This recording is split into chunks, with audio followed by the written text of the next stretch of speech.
Indie Sports Show Live. I'm your host, Brian Pointer. Thanks so much for spending whatever time you can. We've had such a great day at the opening weekend of the 65th Annual Ford Boat Sport and Travel Show. We're in the Champions Pavilion. Crowds are getting bigger and bigger by the hour. What a great way to get out of the nasty weather. Come in. I have waited my entire day for this opportunity to visit with my friend Tom Nauman. Tom is a regular contributor to the Indiana Outdoor Show. Plus, he is the Morel Maniac. Tom, it's great to have you Glad to be here. Indie Sports Show Live. You're not very popular, are you? Well, my picture's not in the post office yet. That's right. But in all sincerity, you've been doing the Boat Sport and Travel Show for how many years? Probably 15. And Morel Mania is your company. You've been doing this for 25 years. Actually 26 now. 26 years, and you know, as you always say, your business is always mushrooming. Yeah. What is it about the Morel that drives people crazy? It's the rarity. They only come out for up to 6 weeks in the summer, or in the spring, and the flavor. And the mysophilia, that's what you always talk about. Yeah. The spores. Mycelium. Mycelium. There you go. I'm just a host of the show. You don't need to know. Why is that important? Well, actually, that's what the Morel grows from, is this organism underground, and it looks like a lot of fishing line, and that's what is feeding off of its host. It's a parasite. It's feeding off of its host, and it's breaking down nutrients for the host. And that can coexist for 5, 10, 20, 50 years and never produce a morel. What causes the morel to come up is something happens to its food source. The tree, whatever it is threatened, and so that mycelium somehow senses it's losing its food source, and so for survival it sends out what we eat, which is its reproductive mechanism. It sends out the spores float away, hopefully land on someplace conducive for future growth. And it could be another several years. Could be 100 years. You know, you've made a business out of this, and people love it. I see at all the regional festivals, and you have a booth that's always got great morel mushroom products. Does this ever get old? No, not for me.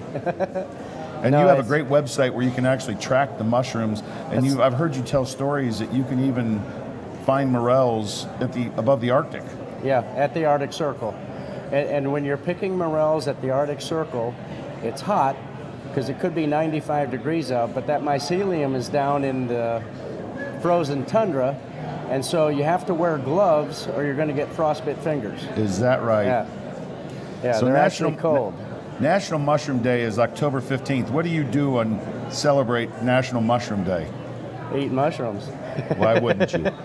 You know, I read somewhere that there was over 2,300 new fungi found last year. Yeah. That's amazing. Well, and the thing is, prior to DNA testing, everybody thought we only had like maybe 5 or 6. And they started testing DNA and found out, well, this may look like that, but it's not the same thing. You are a great teacher, and I love, on my desk, my mouse pad says on the 8th day, God went mushroom hunting. That's a good I think one. I might have bought that from you at some point in time. But you drew a crowd because people, they want to learn. Yeah. Is there a secret sauce somewhere for this? A secret sauce to eat morels or to learn? No, to find morels. I used to do guided hunts, and I don't have time anymore, but I do in conjunction with the city of Ottawa, Illinois, have Morel University. And people sign up. We do about a 45-minute classroom discussion. Then we get on buses and go out to the woods with known mushroom hunters, and we teach the people this is an elm, this is a tulip poplar, here's morels, here's how you harvest them. And when we get back, we talk a little bit about preparation. How do you harvest them? I cut them off with a knife. And there's mixed theories on whether you should pull the roots out or not. But for me, if I pull the roots out, throw that dirt in the bag, it's going to make the mushrooms dirty. And why bother? Just cut them off at ground level or break them off, pinch them off. And I know that you sell products over there to help continue the cycle, if you will, and one of them is a certain type of bag. Yeah, we like to use a basket or a mesh bag, and the main reason to do that is to keep the mushrooms fresher.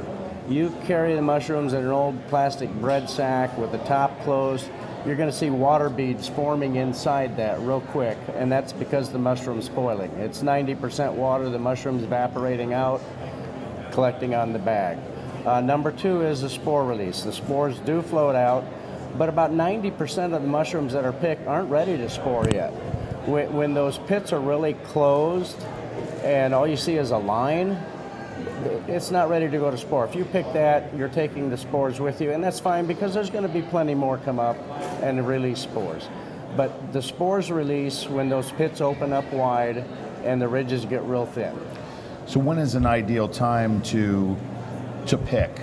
I know that a lot of misperceptions about, probably more misperceptions about the morel than truth, but they don't just pop up overnight, do they? No, they can grow for up to, we have videos of them growing for up to 21 days. And if they just popped up, I'd have holes in my feet because I'm out in the woods when they're coming up. Right. Yeah. The best time to pick them is before your neighbor gets them. And of course, there's a great community of sharing information on where people find morels, right? Oh yeah, out in the woods. That's a standard answer. I usually look for elms that have passed away within the last 5 years. Ashes used to be good, but they have to be living, and all of our ashes are going away. I've lost 20 on my property already. Other than that, it's tulip poplars, old apple orchards, sycamores, cottonwoods. Morels are where you find them. And I have actually picked a morel, number one, that was on top of a dead stump. And the stump was probably 30 years gone, but somehow that mycelium fed the root system up through that stump, and there was a morel right on top. And I've also picked a morel right out in the middle of corn stubble, 200 feet from any tree. What it was hosting on, I have no idea. Strange. Well, that's why you go back and do it again and again, right? Yeah. In fact, that time I was walking out of the woods thinking I was done, and lo and behold, there's one right waiting for me. The importance of ground temperature. 50 to 55 degrees. 50 degrees is typically when they start if they've got the right moisture. But they're only going to be an inch tall or less at 50 degrees, and you're probably going to step on more than what you find. Yep. So what you want to do is wait until the ground temp gets to about 55, and then they get a little size to them, and that's when you can see them easier too. And you're constantly finding them in different places, and as they go from climate to climate, as that ground temperature raises, you can literally follow them from the south up to the Arctic Circle. Yeah, yep. And the season, if everything else being equal, the season moves about 100 miles a week to the north. There's a lot of people here.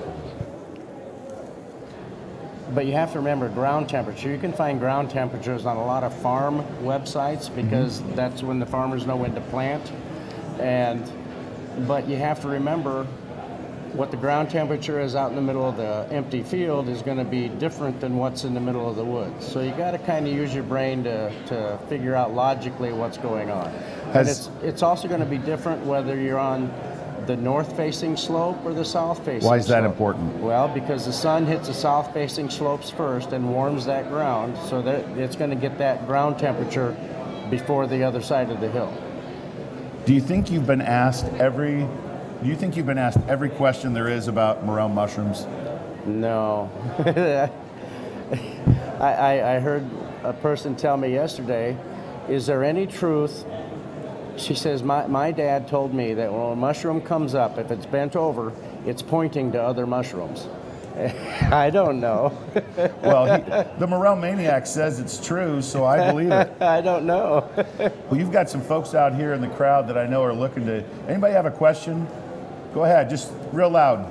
Is there any real difference between a gray and a yellow morel? Are they actually the same mushroom at different stages of their life cycle? The question was, is there really a difference between a gray or a yellow just at a different stage? Excellent question.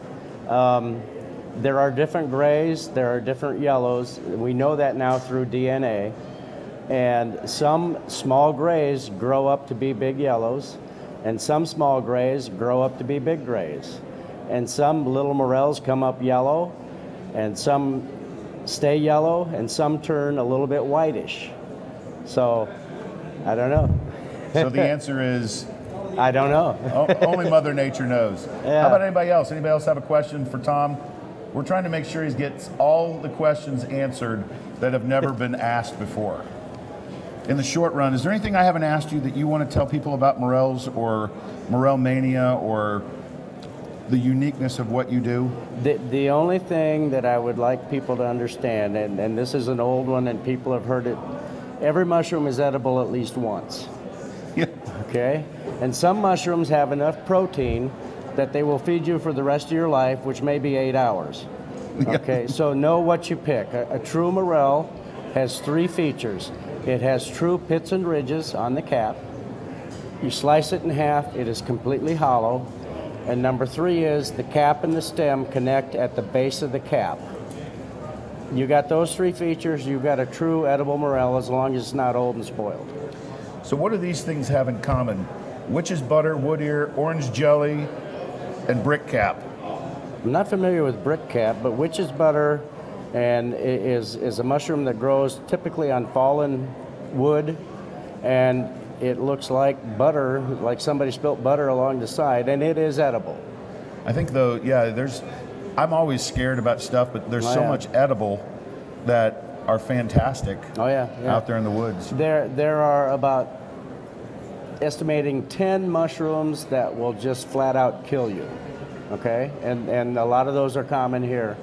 There are about 165 that are edible in choice, and there's 10,000 total. Everything in between is either they don't know, it's too tough, you can't get past the aroma, there's something wrong with it that you wouldn't want to eat it. I heard somewhere, and maybe it was in one of our previous conversations, are there mushrooms that are dangerous? None of them grow in the spring, or is that true? Oh no, there's some dangerous ones that grow in the spring. Okay. Yeah.